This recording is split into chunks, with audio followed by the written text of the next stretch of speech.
चूँकि अभी क़ुरबानी का अय्याम करीब हैं, हमने आपको क़ुरबानी के वजूब के बारे में कुछ शराइत ज़िक्र की थी। इनको अपने घर में अपने रिश्तेदारों के दरमियान आम करें ताकि लोगों को एहसास हो कि क़ुरबानी का वजूब कोई बहुत ज़्यादा मुश्किल नहीं है, बल्कि बाज़ औक़ात बहुत ही कम मिक़दार का माल, जिसको हम बहुत कम मिक़दार तस्वुर कर रहे होते हैं, उसकी मौजूदगी में क़ुरबानी वाजिब हो जाती है। सिर्फ़ इल्म नहीं होता, इसीलिए हमारे घरों में अक्सर ये रवाज होता है कि जी हमारे तो हर साल एक ही जानवर आता है और अब्बा जान करते हैं।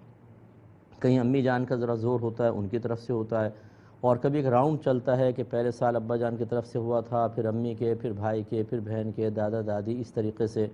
बाज़ लोग भोलेपन में कहते हैं कि पहली क़ुरबानी तो सुना है कि नबी करीम सल्लल्लाहु अलैहि वसल्लम के नाम की होनी चाहिए, अपने ऊपर वाजिब होता है, और सरकार के नाम की क़ुरबानी नफली कर रहे होते हैं। तो अच्छी तरह याद रखें कि जिस पर क़ुरबानी वाजिब हो गई उसे अपनी तरफ से तो जानवर क़ुरबान करना ही होगा। ये तमाम जो हमने निज़ाम बनाए हुए ठीक नहीं हैं। इसके बाद अगर आप किसी के लिए कोई क़ुरबानी करना चाहते हैं तो एक और जानवर या किसी बड़े जानवर में हिस्सा डालें ताकि वो नफली क़ुरबानी हो जाए और आपका वाजिब अदा हो। और ये कोई कायदा क़ानून नहीं है कि आप अदब को मलहूज़ रखते हुए शरई तकाज़ों को फरामोश कर दें। मिसाल के तौर पर जी अदब यह है कि पहले नबी करीम के लिए हो, फिर हमारे लिए, पहले क़ुरबानी माँ बाप की तरफ से हो, फिर हमारे लिए। ये अदब के तौर पे तो अच्छा समझ में आता है, लेकिन शरीयत इस बात का तकाज़ा नहीं करती। अल अम्रु फ़ौक़ल अदब, यहाँ पर ये जुमला बिल्कुल ठीक है कि हुक्म अदब से बढ़कर होता है, पहले आपको अपनी तरफ से वाजिब अदा करना होगा। आपको बताया था कि क़ुरबानी के जानवर मख़सूस हैं, उनके अलावा कोई और जानवर क़ुरबान किया तो क़ुरबानी काबिल कबूल ना होगी। नबी करीम सल्लल्लाहु अलैहि वसल्लम की तरफ से 3 किस्म के जानवरों की इजाज़त है, एक ऊँट, दूसरा गाय और तीसरा बकरी। ऊँट में ऊँटनी भी शामिल है, और गाय के साथ बैल, भैंस, भैंसा, और बकरी के साथ बकरा और दुम्बा और दुम्बी वगैरह, भेड़ वगैरह, ये सब इसमें शामिल होते हैं। ऊँट कम से कम 5 साल का, गाय कम से कम 2 साल की, और बकरा, बकरी, दुम्बा, दुम्बी कम से कम 1 साल का होना चाहिए। लेकिन भेड़ का बच्चा अगर 6 माह का हो और इतना फरवा हो, किसी ऐसी नस्ल का हो कि दूर से देखने में साल भर का लगे, तो उसकी क़ुरबानी शरअन जायज़ है। बाकी किसी जानवर की कम उम्र हो, जो निसाब एक उम्र का मुकर्रर किया है, तो उसकी क़ुरबानी नहीं होगी। ये भी याद रखें कि जानवर का ऐब से पाक व साफ़ होना ज़रूरी है। तो जब भी आप जानवर ख़रीदने के लिए जाएँ तो ज़रा तरतीब से अच्छी तरह उसको चेक करें। मसलन उसकी नाक देखें, कटी हुई ना हो, उसके दांत देखें, टूटे हुए नहीं होने चाहिए। अगर जानवर बहुत खूबसूरत है, अच्छा फरबा है, एक आध उसका दांत टूटा हुआ है तो चल जाएगा, खिलाफ सुन्नत क़ुरबानी होगी, लेकिन बहरहाल हो जाएगी। फ़ुक़हा ने फरमाया कि इतने दांत टूटे हुए हों कि ख़ुद चारा ना चबा सकता हो तो उस जानवर की क़ुरबानी नहीं होती। इसका मतलब है 1-2 दांत अगर टूटे हों तो क़ुरबानी हो जाएगी, लेकिन खिलाफ सुन्नत है। तो कोशिश तो ये होनी चाहिए कि तमाम दांत मुकम्मल हों, लेकिन फिर भी अगर एक आध टूटा हुआ है तो कोई बात नहीं। इसी तरह ज़बान को चेक करें, कटी हुई नहीं होनी चाहिए। आँखों को चेक करें, दोनों आँखें बिल्कुल सही होनी चाहिए। अगर काड़ा बकरा हो कि एक आँख है एक नहीं, या अंधा बकरा है, तो इसकी क़ुरबानी नहीं होगी। तो ज़रा थोड़ा सा उसकी इस तरह आँख के करीब ला के यूँ करें, अगर वो आँख बंद करता है तो इसका मतलब है कि इसकी आँख ठीक है।